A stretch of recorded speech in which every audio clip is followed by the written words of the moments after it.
What is good, YouTube? It is your boy Anime Devil Hunter, and today's video is a bit special. We are going to be comparing the ceiling of two natural prodigies. Throughout Jujutsu Kaisen, so many characters have hinted at how strong Megumi can become. I mean Gojo, Toji, Sukuna, and these dudes, by the way, are all S-class sorcerers. I mean at the top of the pinnacle. We ourselves have seen glimpses of Megumi's potential. Shibuya, he pulled out the Maharaga, which even gave Sukuna a bit of a hard time. I mean, Sukuna was only at 15 fingers and he did go on to wreck Maharaga, but it was still a bit of a challenge. Now in the latest chapter of Jujutsu Kaisen, Megumi leads Reggie into a domain expansion, and he's only 15 by the way. So we know how special Megumi is, but what about Yuta? But let's slow down a bit. Just before we start comparing these two natural prodigies, if you are new to Anime Devil Hunter, welcome. Here on this channel we cover all sorts of awesome Jujutsu Kaisen content, weekly reviews, breakdowns, speculation videos like this, and more. So definitely subscribe and join the family. Drop a like if you end up enjoying the video, and definitely comment down below who you think has more potential and why. With that being said, let us begin. So Yuta, for those of you who have read Jujutsu Kaisen Volume 0 or watched the movie, you will know that Yuta has just as much potential as Megumi, if not even more. I mean, Yuta in a short amount of time was able to fight one-on-one with an S-class sorcerer, Geto. I mean, at the end of Volume 0, we did find out that Geto never intended to kill the students, so he could have been holding back, but even so, it was still impressive that Yuta was able to get so strong in a short time frame and hold his own against Geto.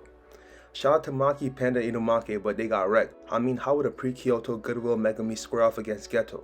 The only way I see Megumi pulling this victory is if he uses the Maharaga.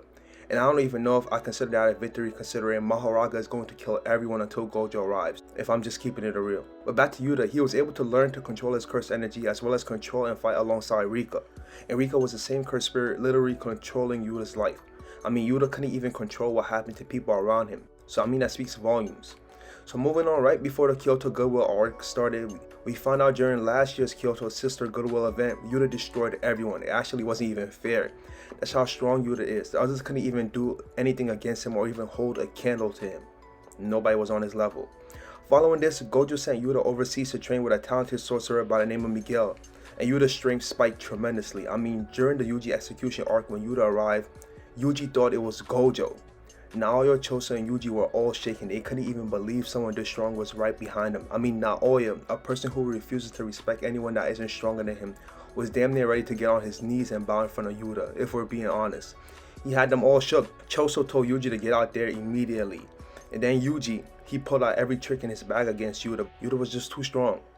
Now to be fair, if Megumi got trained by a talented sorcerer for about a year, he'd probably be just as strong as Yuta, but at the same time, Yuta's just built more different, slightly more different.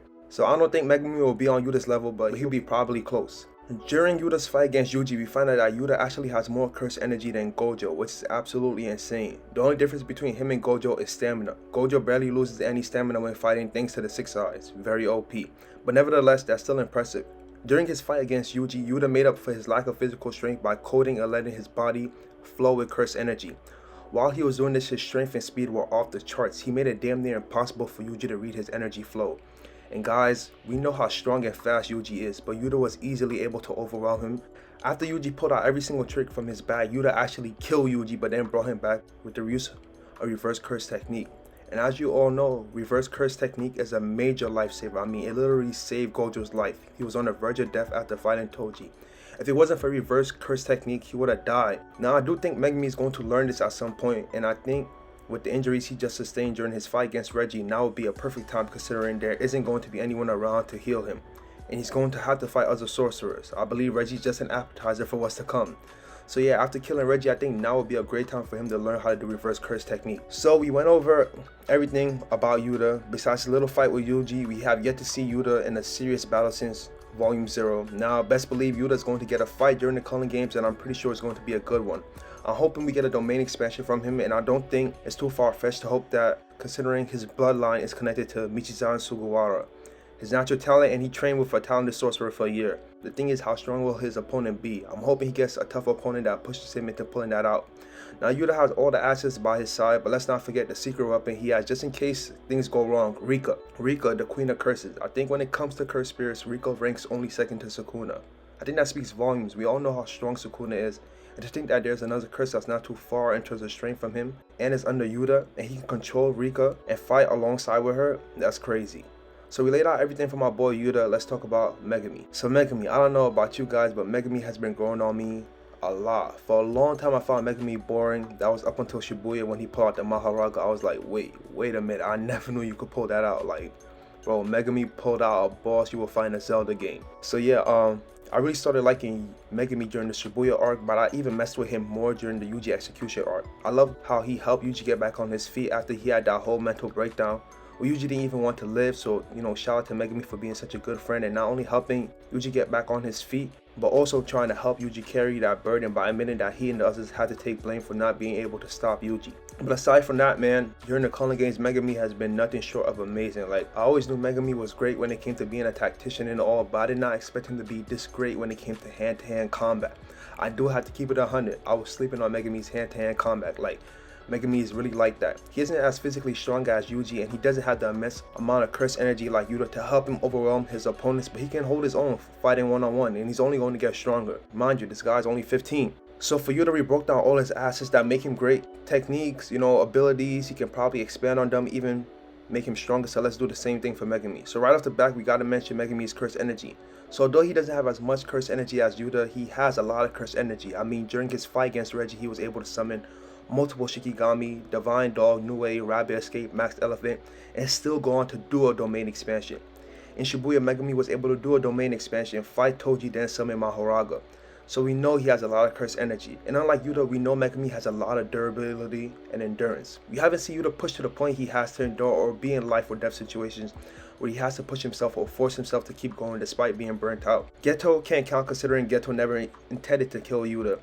But yeah, look at Megumi. He was in a tug-of-war domain expansion against Dagon. Look at the damage he's taken so far in the Culling games. Getting stabbed by Remy, surviving explosion after explosion. And taking all that, Reggie turning radishes into knives, getting stabbed. Getting hit with a pot over his head, taking hits from Reggie, and still having enough to summon a domain expansion. That's different. Now Yuta seems like he's a good tactician as he was able to read Yuji pretty well. And he'll probably even demonstrate that he's even a better tactician during the Culling games. But I don't think he's on the level of Megumi. Countless times we see Megumi be able to exploit the enemy's curse technique and figure out a way to defeat them, or at least come up with a strategy to weaken them. I think Yuta might be just as good, but I feel like Megumi's just on another level when it comes to that. I could be proven wrong, but for now I got Megumi when it comes to tactician. Moving on, reflexes. Both Yuta and Megumi have very good reflexes, but I think I'll say Megumi for now considering who he's fought against and what we've seen from him during those battles. I mean, let's talk recent events, how we see Megumi adapting to the bullshit Reggie was throwing his way.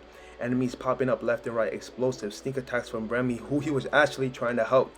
I mean, he did suffer some wounds, don't get me wrong, but he's still standing. So the final thing I'll be pinning these two against each other is with Shikigami / Curse Spirits. Now I mentioned Rika and Mahoraga several times throughout the video, but what I want to say is when Megumi gets to the level where he can control Mahoraga, and mind you, there is no user in history that's been able to tame Mahoraga, which just goes to show you how tough this Shikigami is. He's going to be on a different level. What I want to know is, how far is Mahoraga from Rika in terms of strength? I think that's going to be a huge deciding factor on who has the highest ceiling. But guys, we're approaching the end of the video and I have to make a decision on which of these natural prodigies has the highest ceiling, which has more potential, and I think I'll have to go with Yuta. This man has more cursed energy than Gojo. He's already demonstrated immense skill, the ability to step up when he has to, and we still haven't yet seen a domain expansion from him. I love Megumi, he's my god, but Yuta's ceiling just seems a bit higher to me at the moment. Now earlier during the video I did say Yuta can go on to get even more power ups, but at the same time Gege can limit what he decides to give Yuta, but even so, if he does that, Yuta's already broken as it is. Now Yuta is 2 years older than Megumi, and as stated several times throughout the video, Yuta has trained overseas with a talented sorcerer, so there's that too. Anyways, we're in the early stages of the Culling games and we still have a lot more fighting to do, so I'm pretty sure Megumi can impress us even more, so my opinion can change. Culling game seems like his Megumi's arc. With that being said, that marks the end of the video. I hope you enjoyed the video. Drop a like if you did. Hit the subscribe button for more awesome Jujutsu Kaisen content. Let me know in the comment section what you think has more potential, who has the higher ceiling. Thank you so much if you made it all the way to the end of the video, and I'll see you in the next one. Peace. Have an awesome day.